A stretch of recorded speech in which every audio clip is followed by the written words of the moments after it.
Bonjour tout le monde, soyez bienvenus pour un nouveau tuto sur Blender. Et aujourd'hui nous allons voir une méthode simple et rapide pour créer des feux d'artifice. Alors c'est le moment de donner un peu de force à la chaîne en mettant un petit pouce en l'air, en s'abonnant, en activant la cloche. Et c'est parti! Et pour créer nos feux d'artifice, nous allons avoir besoin d'une icosphère. Je vais donc faire Shift A pour ouvrir le menu de création, aller chercher un mesh icosphère, que je vais immédiatement dupliquer avec Shift D. Je vais la déplacer un peu sur X. Et maintenant l'idée ça va être de créer des particules en se servant de cette deuxième icosphère comme particule. Donc je vais la renommer particule.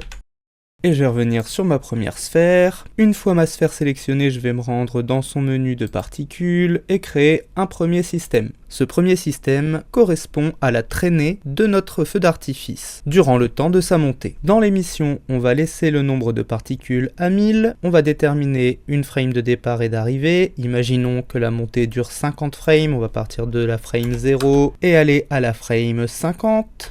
On va leur mettre une durée de vie de base de 8. Et monter la random de la vie à 1. Ensuite, on va se rendre dans l'onglet Render. On va changer le Render As en Object au lieu de Halo. On va monter la randomness de la taille à 1. On va cacher l'émetteur de particules en décachant Show Emitter. Et avec la pipette, on va aller chercher l'instance objet de notre particule. Ça c'est notre premier système. Maintenant on va animer notre sphère pour qu'elle grimpe sur 50 frames. Donc je vais lui créer une première clé d'animation à 0 et une deuxième à 50. Dès lors, on devrait déjà pouvoir animer la montée. Maintenant on va remonter et on va créer un deuxième système de particules qui correspondra à l'explosion de notre feu d'artifice. On va monter le nombre de l'émission à 4000 particules. On va déterminer son départ et son arrivée, donc il va commencer à 50, et puis on va l'arrêter à 90. On va lui donner une durée de vie à 150, et on va monter la random à 1. Comme tout à l'heure, on va se rendre dans le menu Render, on va choisir Object, on va aller chercher notre particule. Ensuite, on va se rendre dans le Field Weight, et on va baisser la gravité à 0.1. Et là, normalement, si on relance notre animation, on devrait avoir une explosion à partir de 50.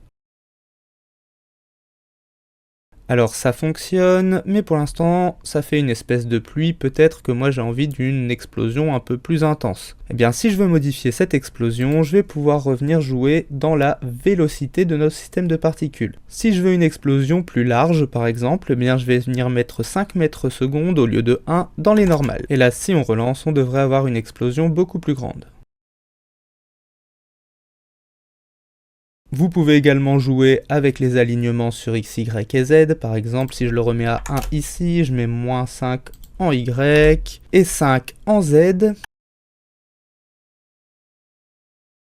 Et à partir de là, il ne vous reste plus qu'à aller créer un matériel sur votre particule. On va venir cliquer dessus, on va venir faire New Material. On peut lui donner une couleur de base, de l'émission. Et à partir de là, on a un feu d'artifice coloré. Cependant, pour le moment, on n'a pas d'effet de bloom, comme ici sur les lumières. Pour ça, il va falloir l'activer. Et pour ce faire, je vous renvoie au tutoriel numéro 42 qui explique exactement ceci. Cette vidéo est maintenant terminée, j'espère qu'elle vous aura été utile. Si c'est le cas, n'oubliez pas de vous abonner, de la liker, de la commenter, de la partager et pourquoi pas de nous soutenir sur Tipeee, le lien est dans la description. Quant à moi, je vous dis à la prochaine pour un nouveau tuto sur la fabrique d'univers. La fabrique d'univers où les rêves prennent vie. Avec chaque tutoriel, elle nous éblouit. Des mondes en 3D, des créations infinies. Sur sa chaîne YouTube, la magie s'épanouit.